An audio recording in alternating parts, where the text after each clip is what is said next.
Magandang buhay kabaya, it's me, ang Inday ng ina nyo. Group tour na naman po tayo, one day tayo sa China, balikan lang po. Tayo ngayon sa Kinyuan, ewan ko, basta Kinyuan, basta China.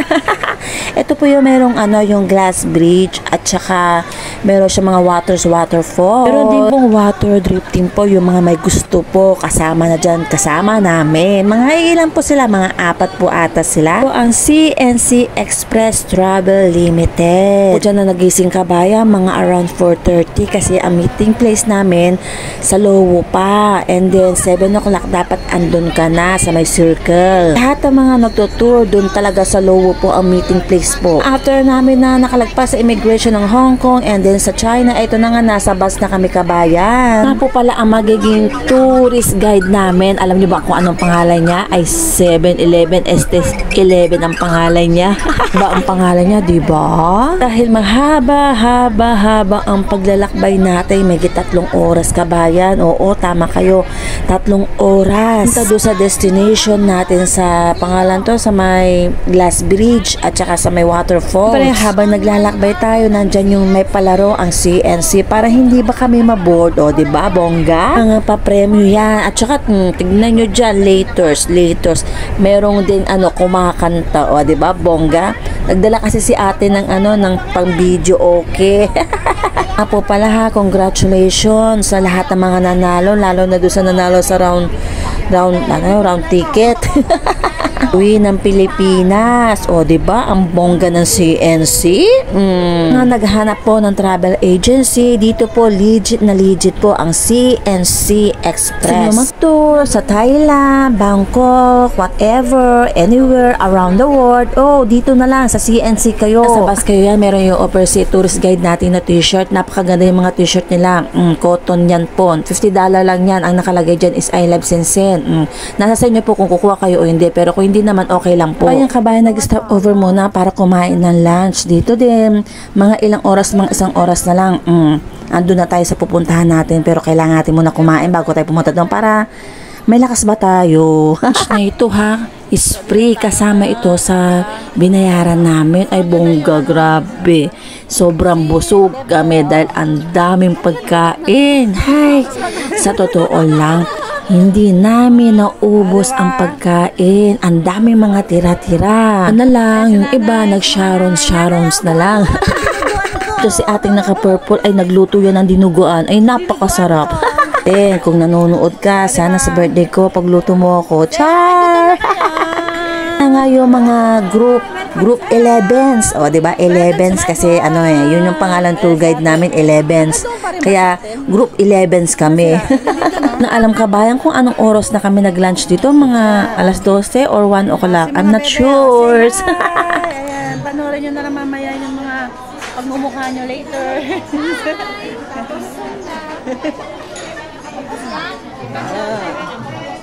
Yeah, marami-rami. Say hi. Ayan guys. O, diba? Thank you po. 1.5 po mo to.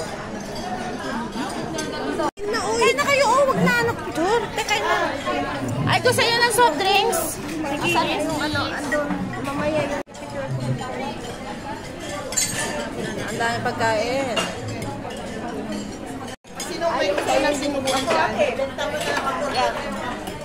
Tig 20 lang, tig 20. Kabayan, pagkatapos namin lumamon, ayan, lalakbay-lakbay na naman kami, mga 1 oras daw pa bago kami makarating doon. O, diba? Bongga. Mga kabayan, nandito na kami sa Kinyuan ng ina mo. Peace.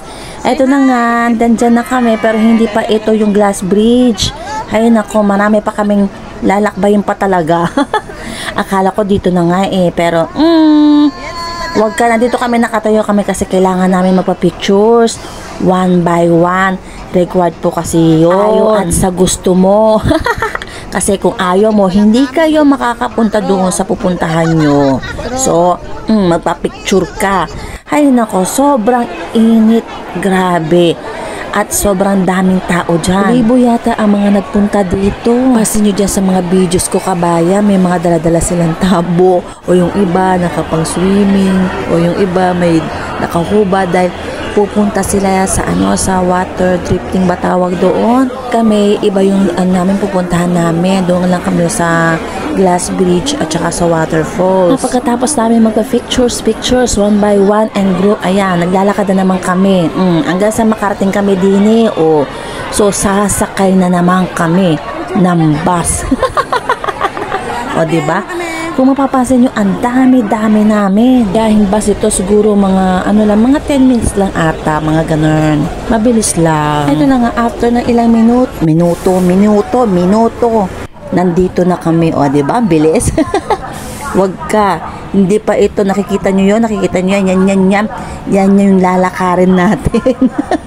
Yung glass bridge kabayan. Ay, nako. Ang haba-haba ng paglalakbay na naman ito.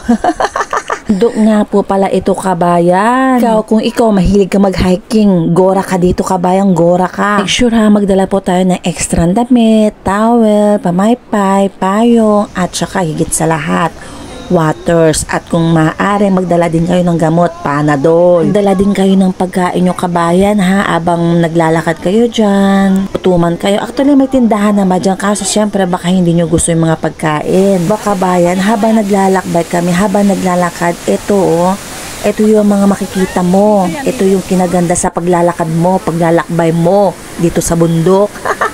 O, diba? Ito na nga yun ang sinasabi ko sa inyo. Ang waterfalls, pero hindi pa yan.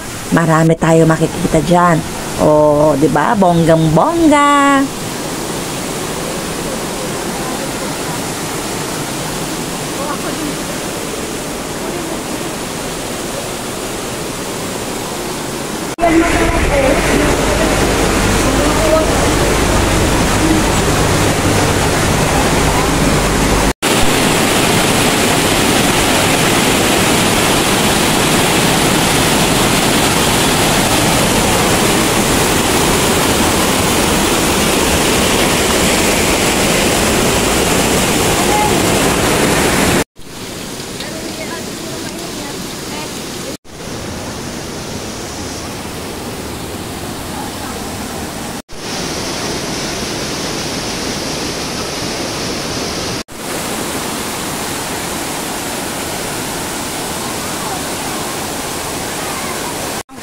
Ayan o.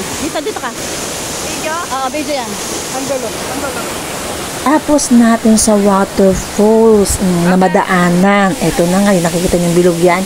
Yan, pupuntahan pa natin yan. Pero huwag kayo mag-alala, sasakay naman tayo sa escalator. Madali na lang po. Anong kuta?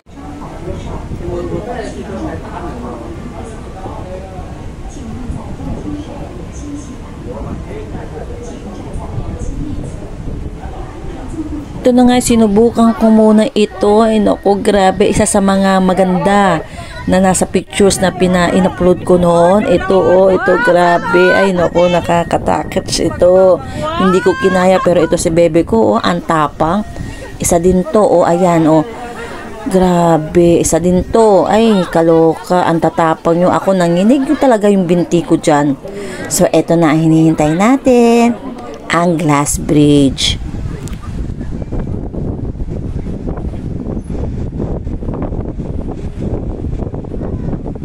Feel ng inday ng ina nyo.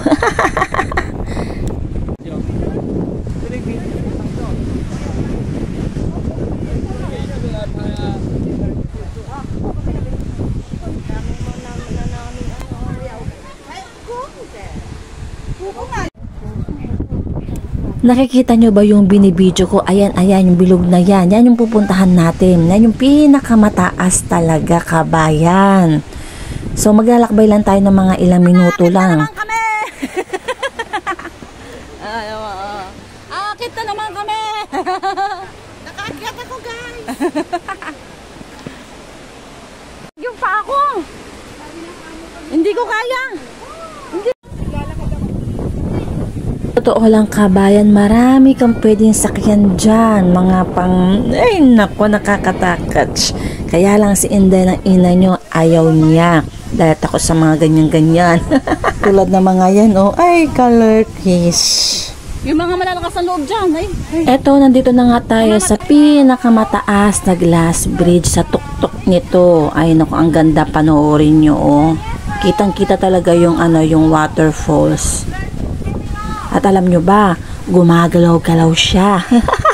Sarap-sarap ng feeling kapag nandito ka na sa tuktok, kabayan. Sa totoo lang, hay, nakakapagod. Pero, ang saya-saya. So, kabayan na, sa mga gustong magpa-book na pupunta dito or sa mga gustong mag-tour, andyan lang po ang CNC. I-message nyo lang po sila.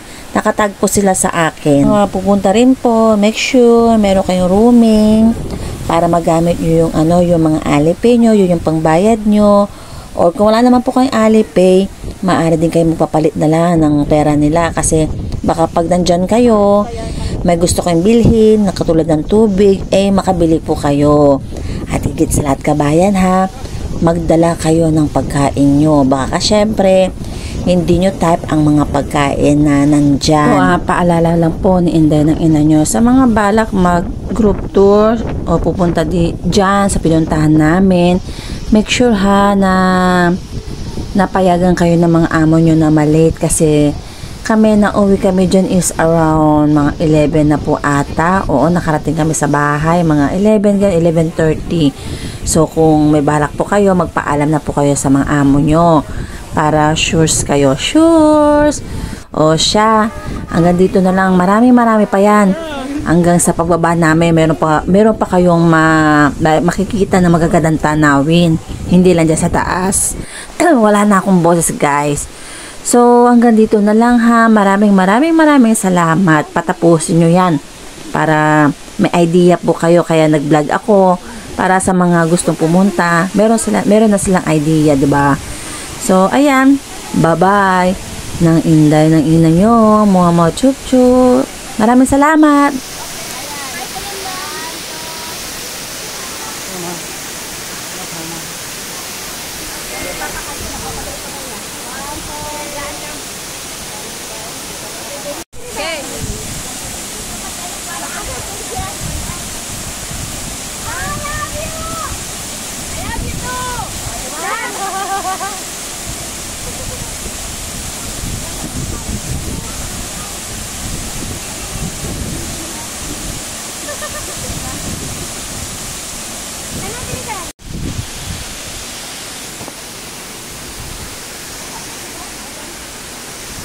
Oy, dahan-dahan kayo, mga nagbibideo dyan. Ito yan po ha. Ang cellphone nyo.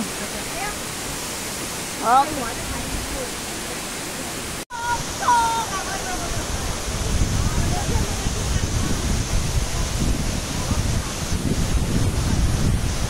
Ay, meron palang ganyan, oh. Hindi nyo kanina?